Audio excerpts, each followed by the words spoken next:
Fête du baptême du Seigneur. Évangile de notre Seigneur Jésus-Christ selon saint Matthieu. Alors paraît Jésus. Il était venu de Galilée jusqu'au Jourdain auprès de Jean pour être baptisé par lui. Jean voulait l'en empêcher et disait : « C'est moi qui ai besoin d'être baptisé par toi, et c'est toi qui viens à moi ?» Mais Jésus lui répondit : « Laisse faire pour le moment, car il convient que nous accomplissions ainsi toute justice. » Alors Jean le laisse faire. Dès que Jésus fut baptisé, il remonta de l'eau, et voici que les cieux s'ouvrirent.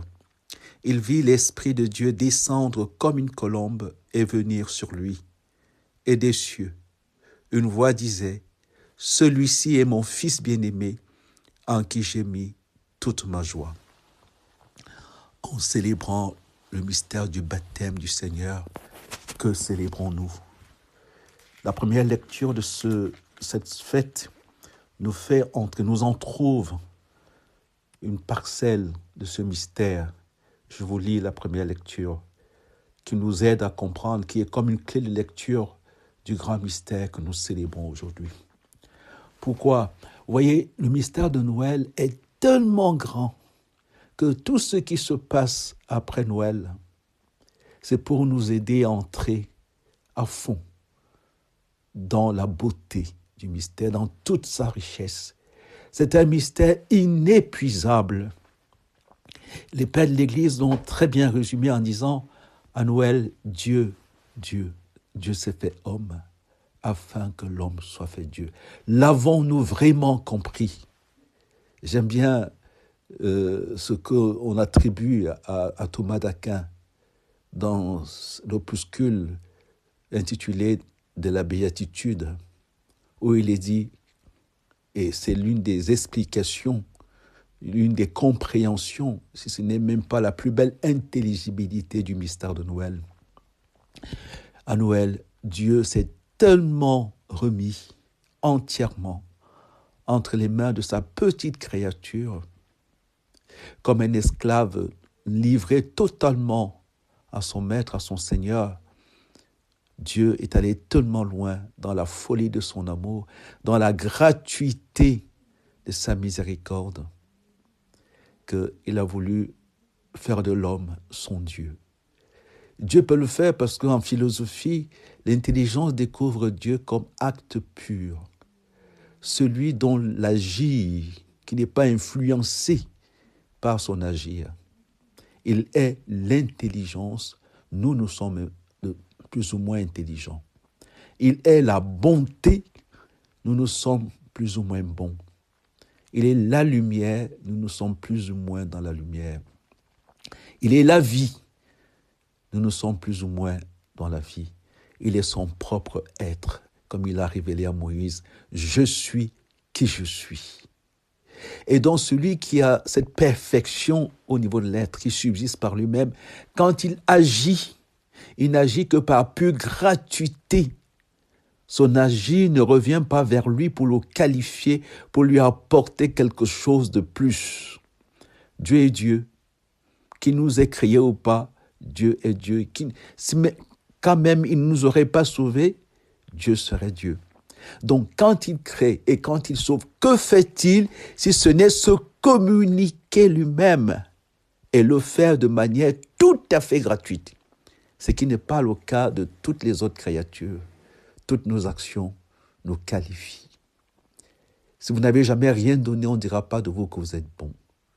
Dieu est Dieu. Ce n'est pas en accomplissant quelque chose qu'il est Dieu. Il est Dieu, c'est son être. C'est son être. Il ne faut jamais l'oublier. Dieu est acte pur. Et c'est dans cette lumière qu'il faut célébrer le mystère de Noël comme manifestation de la gratuité absolue du Père, qui fait que dans tout ce qu'il fait, c'est pour se communiquer depuis la création. Faisons l'homme à notre image, selon notre ressemblance. Avons-nous vraiment saisi le mystère de Noël ? Je suis persuadé qu'au dernier jour, la question que Dieu nous posera, ce sera : es-tu catholique ? As-tu été catholique ? as-tu reçu la plénitude selon toute la totalité. Catholique veut dire kataolos, selon la totalité, catholicos. De sa plénitude, nous avons reçu grâce sur grâce. Selon cette belle traduction qui dit, cette belle interprétation, nous avons reçu de sa plénitude des grâces qui nous préparaient à recevoir d'autres grâces. Écoutez comment Isaïe avait déjà anticipé ce mystère, première lecture de cette fête. Voici mon serviteur que je soutiens. Ces paroles s'adressent à chacun de nous aujourd'hui.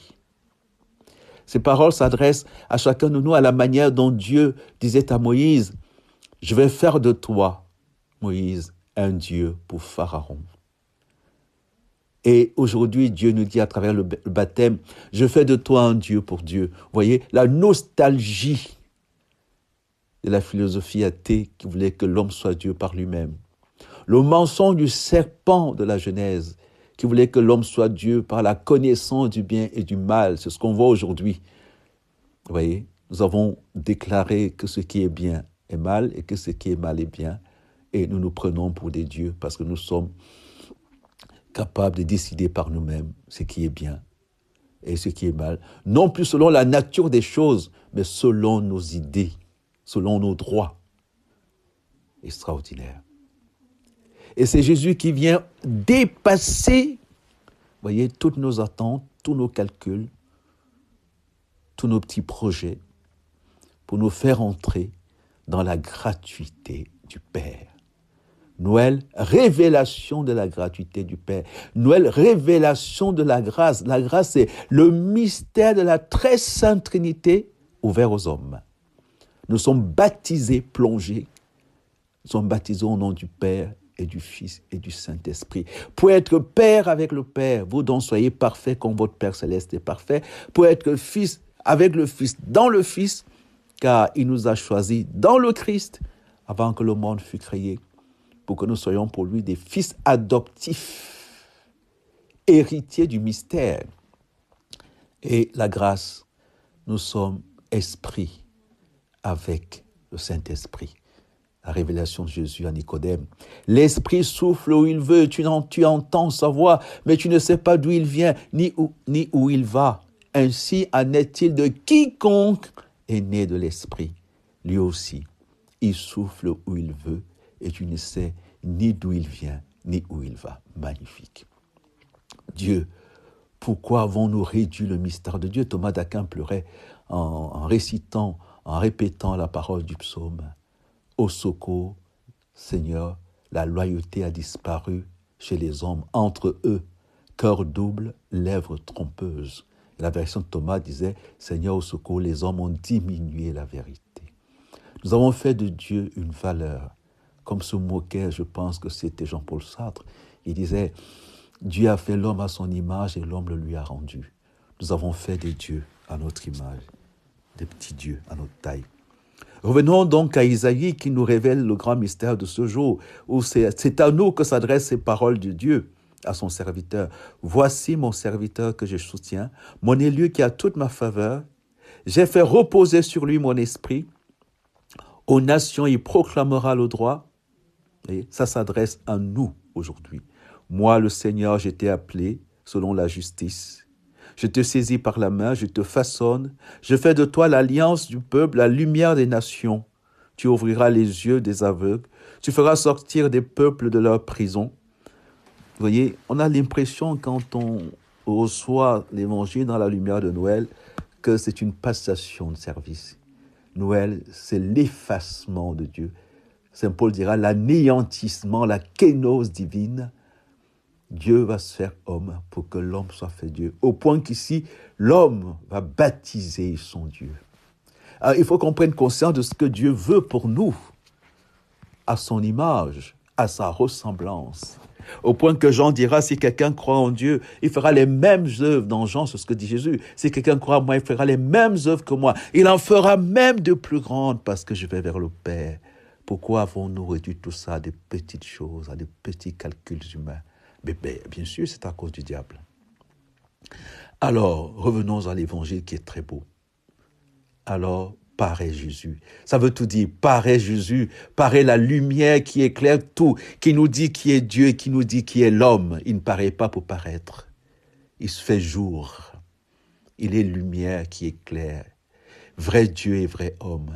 En lui, nous contemplons la divinité comme trinité de vie. En lui, nous contemplons l'humanité comme reflet de la bonté trinitaire.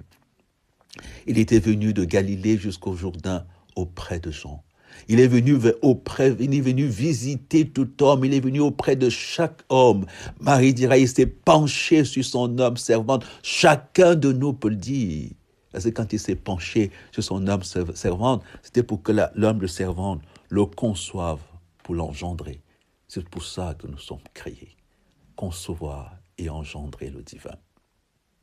Jean répondit, c'est moi qui ai besoin d'être baptisé par toi et c'est toi qui viens à moi. Voyez, c'est là où on voit le dépassement de toutes les religions. On ne peut plus continuer comme si c'était une religion. On dirait justement, la religion, c'est l'attitude de Jean, qui est une attitude parfaite en soi. C'est moi qui ai besoin d'être baptisé par toi, c'est vrai, puisque c'est toi qui m'as créé et c'est toi qui me sauves. Mais non, avec Jésus-Christ, tout a changé. Et c'est toi qui viens à moi. Saint Augustin, le jour où il a découvert ça, il disait, tu étais au-dedans de moi et moi je ne le savais pas. Jean le Baptiste va dire, au milieu de vous se tient quelqu'un que vous ne connaissez pas. Il est au plus profond de chacun d'entre nous. Alors que nous le cherchons tellement loin, tellement au dehors. Il est là, auprès de nous, et il est même en nous par son Eucharistie. Mais Jésus lui répondit, laisse-moi faire pour le moment. La conversion, la vie chrétienne, il s'agit de laisser Dieu être Dieu dans nos vies. Parce qu'il nous a créés à son image, nous n'avons pas vu. Et qu'est-ce qu'il a fait? Il a pris notre image pour nous révéler qui nous sommes en vérité. Pour révéler l'homme à l'homme. Parut un homme, son nom était Jean. Il vint pour un témoignage à la lumière.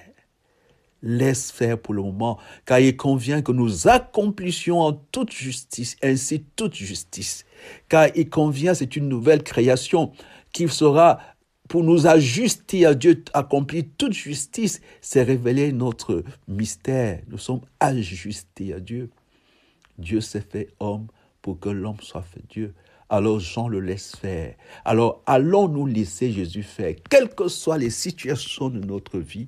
Il s'agit de laisser Jésus faire. Alors, Jean le laisse faire. Et quand on laisse faire, que s'accomplit-il? Quand on laisse faire, quand on renonce à réduire Dieu, à le caricaturer, à le ramener au peu que nous savons de lui, d'où la multiplicité des religions. C'est le fait de ramener Dieu à ce que nous pensons être Dieu. Laissons-le faire. Dès que Jésus fut baptisé, il remonta de l'eau, et voici que les cieux s'ouvrirent. Il vit l'Esprit de Dieu descendre comme une colombe et venir sur lui, et des cieux une voix disait, « Celui-ci est mon Fils bien-aimé, en qui je trouve ma joie. » Cette parole veut dire deux choses. D'abord, elle s'adresse à chacun de nous aujourd'hui, car Dieu s'est fait homme pour que l'homme soit fait Dieu. Jésus s'est fait homme pour que ce que le Père lui adressait comme Fils unique de Dieu devienne vrai pour chacun de nous, et ça s'appelle la grâce. Et la deuxième chose, c'est que cette parole nous dise combien Dieu veut faire de nous ses amis, ses confidents. En nous disant cette parole, il nous confie à chacun de nous son Fils unique. Exactement, j'aime bien le parallèle entre ce baptême et ce qui se passe avec Moïse sauvé des eaux. Quand Jésus remonte des eaux, quand Moïse fut tiré des eaux, la fille du Pharaon le confia à sa mère sans savoir que c'était sa mère, en lui disant « Celui-ci est mon fils bien-aimé, prends soin de lui ». Aujourd'hui, l'Évangile nous demande de prendre Jésus. Le Père nous confie son Fils unique. Pour que nous prenions soin de lui, prendre soin de Jésus, c'est contempler Jésus, c'est le laisser faire, c'est chercher la vérité. C'est être intelligent, l'intelligence théologique, l'intelligence philosophique, pour ne plus diminuer ni Dieu ni l'homme, pour ne plus caricaturer. Il faut demander la grâce et la vérité. Noël, fête de la vérité. Dieu nous confie son mystère. Faisons tout pour ne pas le caricaturer, pour ne pas le diminuer. Et ce sera la joie de Dieu. Que Dieu soit Dieu dans nos vies. Amen.